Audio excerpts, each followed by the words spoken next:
Hello friends, in this video I will guide you through how to install ASUS Wi-Fi drivers on Windows 11.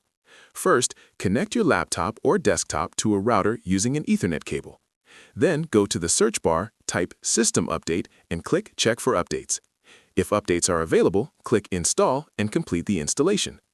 Next, go to Advanced Options, select Optional Updates and install all available drivers, including your Wi-Fi drivers. Once done, restart your computer. Alternatively, visit the ASUS support site, find your device model, select your operating system, and download the Wi-Fi drivers. If you don't know your operating system type, go to the search bar, type System Information, and note the system type. Then, download the corresponding driver version. Extract the zip file, open the installed folder, and run the setup by double-clicking on it.